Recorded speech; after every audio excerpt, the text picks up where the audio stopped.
بسم اللہ الرحمن الرحیم۔ السلام علیکم، آپ دیکھ رہے ہیں الف نیوز اور میں ہوں آپ کے ساتھ ماجد علی۔ شامل کرتے ہیں آج کی ہیڈ لائن۔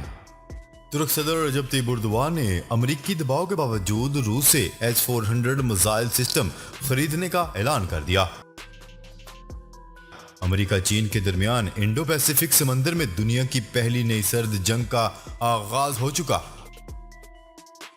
امن کے بعد تجارت اولین ترجیح ہے اور سی پیک میں شمولیت چاہتے ہیں افغان طالبان۔ فضائی دفاعی سسٹم آئرن ڈوم کے لیے امریکی امداد، فلسطینیوں سے دشمنی ہے حماس۔ جنرل اسمبلی سے خطاب، وزیر اعظم عمران خان نے دنیا کے سارے سربراہان کو پیچھے چھوڑ دیا۔ عرب اتحاد نے حوثی باغیوں کا بیلسٹک میزائل حملہ ناکام بنا دیا۔ جنرل اسمبلی اجلاس میں افغانستان اور میانمار کے نمائندے خطاب نہیں کر سکیں گے۔ جرمن انتخابات، انجیلا مارکل کی جماعت کو شکست، سوشل ڈیموکریٹس انتہائی کم مارجن سے کامیاب۔ پاکستان اور دنیا بھر کی خبروں سے باخبر رہنے کے لیے الف نیوز کو سبسکرائب کر لیں اور بیل آئیکن کو کلک کرنا نہ بھولیے گا۔ ناظرین، اپنی آرا کا اظہار کمنٹ سیکشن میں لازمی کیجیے گا۔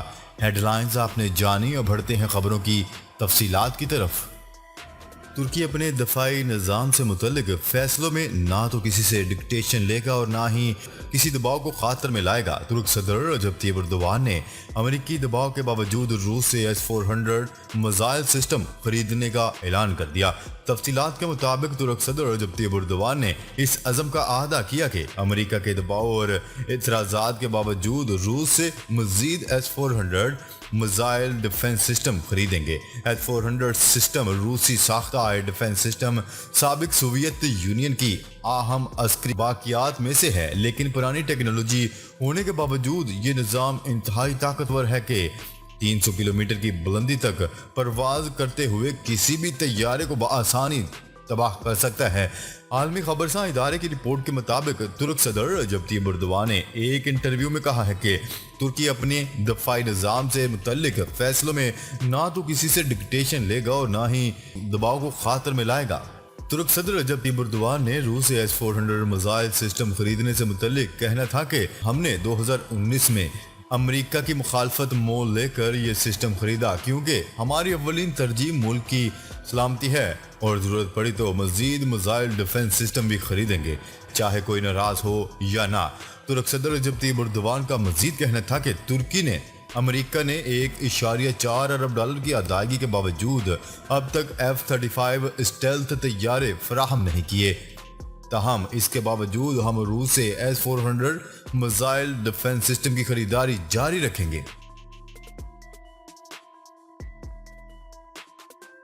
خبر کے اگلے حصے میں بات کرتے ہیں بین الاقوامی امور کے ماہر، کالمسٹ اور پنجاب یونیورسٹی کے پروفیسر ڈاکٹر منور صابر کا کہنا ہے کہ امریکہ اور چین کے درمیان انڈو پیسیفک سمندر میں پہلی نئی سرد جنگ شروع ہو چکی۔ امریکہ اب وسطی یا جنوبی ایشیا کی بجائے چین کے خلاف مشرقی ایشیا میں اتحادی بنا رہا ہے۔ تفصیلات کے مطابق بین الاقوامی امور کے ماہر ڈاکٹر پروفیسر منور صابر نے امریکہ اور چین کے درمیان نئی سرد جنگ سے متعلق اپنے تجزیے میں کہا ہے کہ دنیا کی تاریخ میں پہلی بار ایک ایسی نئی سرد جنگ شروع ہو چکی ہے جو سمندر کے اندر ہو رہی ہے۔ اس جنگ کو سمندروں کا میدان جنگ کہا جا سکتا ہے۔ یہ لڑائی سمندروں کے لیے ہو رہی ہے۔ یہ جنگ سمندر میں انٹرنیشنل زون پر قابض ہونے کے لیے ہو رہی ہے۔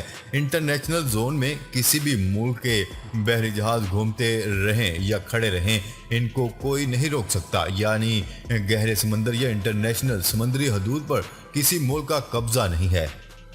امریکہ اور چین کے درمیان سرد جنگ انڈو پیسیفک سمندر میں ہو رہی ہے، جہاں پر امریکہ چین کو اپنے اتحادیوں کی مدد سے گھیرنے کی کوشش کر رہا ہے۔ اس سمندری حدود والے علاقوں میں ویتنام، جاپان، ہندوستان اور جنوبی کوریا دراصل امریکہ کے مضبوط اتحادی ہیں۔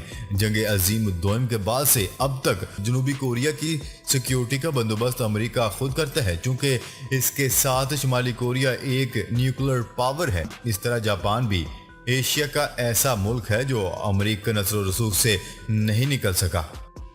دوسری جانب بھارت جزیروں کی چھڑی کا پروپیگنڈا کر رہا ہے کیونکہ بھارت گھبرایا ہوا ہے کہ چین ہمیں انڈین سمندر میں مختلف بندرگاہیں بنا کر گھیر چکا ہے۔ سری لنکا، مالدیپ، میانمار کی بندرگاہیں لیز پر چین کے پاس ہیں۔ اس طرح سی پیک کے تحت گوادر بھی چین استعمال کرے گا۔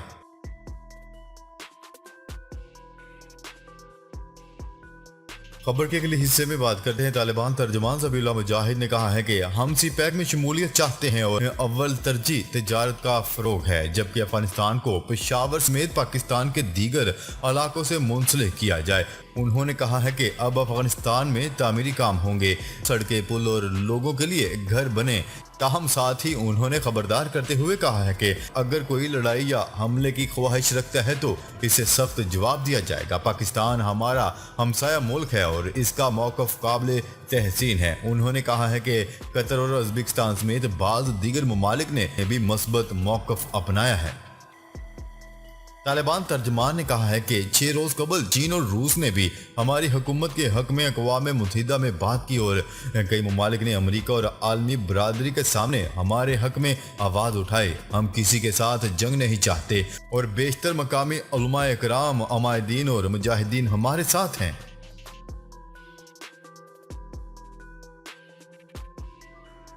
خبر کے اگلے حصے میں بات کرتے ہیں۔ اسلامی تحریک مزاحمت حماس کا کہنا ہے کہ فضائی دفاعی سسٹم آئرن ڈوم کے لیے امریکی امداد فلسطینیوں سے دشمنی ہے۔ حماس کے ترجمان عبداللطیف کا کہنا ہے کہ امریکی کانگریس کا صہیونی ریاست کے فضائی دفاعی سسٹم آئرن ڈوم کے لیے مزید فنڈ کی منظوری دینا صہیونی ریاست کو ناقابل تسخیر نہیں بنا سکتا۔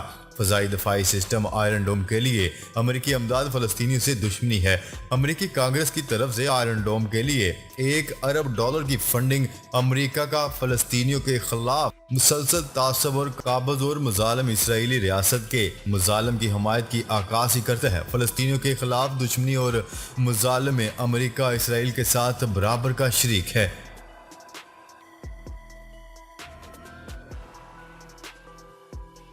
خبر کے اگلے حصے میں بات کرتے ہیں۔ اقوام متحدہ کی جنرل اسمبلی اجلاس سے وزیر اعظم عمران خان کے خطاب کو اجلاس میں شریک سربراہان مملکت کی تقاریر میں سب سے زیادہ دیکھے جانے والے خطاب کا اعزاز حاصل کر لیا۔ اقوام متحدہ کے آفیشیل یوٹیوب پیج پر اپلوڈ ہونے والی وزیر اعظم عمران خان کی جنرل اسمبلی کے 76ویں اجلاس سے خطاب کی تقریر کو مسلسل تیسری مرتبہ دیگر سربراہان مملکت کے مقابلے میں سب سے زیادہ دیکھی جانے والی تقریر کا اعزاز حاصل ہو گیا۔ گزشتہ روز یوٹیوب پر اپلوڈ ہونے والی عمران خان کی تقریر کو اب تک 4,15,000 مرتبہ دیکھا جا چکا ہے، جبکہ دوسرے نمبر پر بھارتی وزیر اعظم نریندر مودی ہیں، جن کی تقریر کو اب تک صرف 2,22,000 بار دیکھا گیا۔ تیسرے نمبر پر امریکی صدر جو بائیڈن ہیں، جن کی تقریر کو اب تک 78,000 مرتبہ دیکھا جا چکا ہے۔ واضح ہے کہ گزشتہ سال بھی جنرل اسمبلی میں کی گئی وزیر اعظم عمران خان کی تقریر کو 3 لاکھ سے زائد مرتبہ دیکھا گیا تھا۔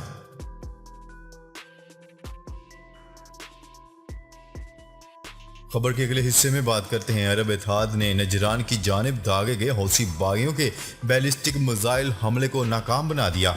عرب میڈیا کی رپورٹ کے مطابق حوثیوں کا سعودی عرب کی طرف کیا جانے والا یہ دوسرا میزائل حملہ تھا۔ رپورٹ میں بتایا گیا ہے کہ نجران کی طرف داغے جانے والے بیلسٹک میزائل کو اتحادی افواج نے تباہ کر دیا۔ ترجمان عرب اتحاد افواج ترکی المالکی نے بتایا ہے کہ اس سے قبل 2 حوثی ڈرون بھی تباہ کیے گئے تھے۔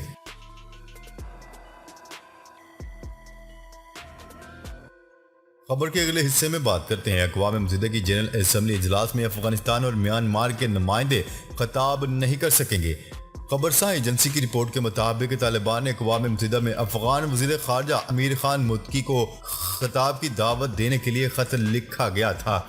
اقوام متحدہ کے عہدیداران کا کہنا ہے کہ طالبان کی درخواست تاخیر سے ملی، جس پر متعلقہ کمیٹی کا فیصلہ کرنے کے لیے اجلاس نہ ہو سکا۔ مذکورہ کمیٹی میں امریکہ، روس اور چین بھی شامل ہے۔ اس کمیٹی نے میانمار کے نمائندے کو جنرل اسمبلی سے خطاب سے روکنے پر اتفاق کیا تھا۔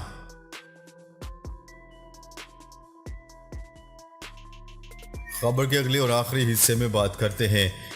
جرمنی کی سبکدوش ہونے والی چانسلر اینجیلا مورکل کی جماعت کو سوشل ڈیموکریٹک پارٹی نے کانٹے دار مقابلے کے بعد انتہائی کم مارجن سے شکست دے دی۔ حکومت بنانے کے لیے اتحاد کی ضرورت ہوگی۔ انتخابات کے ابتدائی نتائج کے مطابق حکمران جماعت کرسچن ڈیموکریٹک یونین 24.1% ووٹ حاصل کر کے شکست سے دوچار، جبکہ سوشل ڈیموکریٹس 25.7% ووٹ حاصل کر کے کامیاب قرار پائی۔ اس کے علاوہ گرین جماعت نے 14.8% ووٹ حاصل کر کے تیسری پوزیشن حاصل کی۔ یہ بات ذہن میں رہے کہ جب تک جرمنی میں حکومت بنانے کے لیے کوئی اتحاد نہیں بن جاتا، اس وقت تک چانسلر اینجیلا مورکل سبکدوش نہیں ہوں گی۔ سیاسی مبصرین کا کہنا ہے کہ اس کے لیے سیاسی جماعتوں کو دسمبر تک کا انتظار کرنا پڑ سکتا ہے۔ جرمنی کی آئندہ قیادت کو دنیا کی بہترین معیشت کی باغ دوڑ سنبھالنا ہوگی۔ جی تو ناظرین، اب تک کے لیے اتنا ہی۔ مزید خبریں لے کر بہت جلد آپ کی خدمت میں حاضر ہوں گے۔ تب تک کے لیے اپنا خیال رکھیے گا۔ اللہ نگہبان۔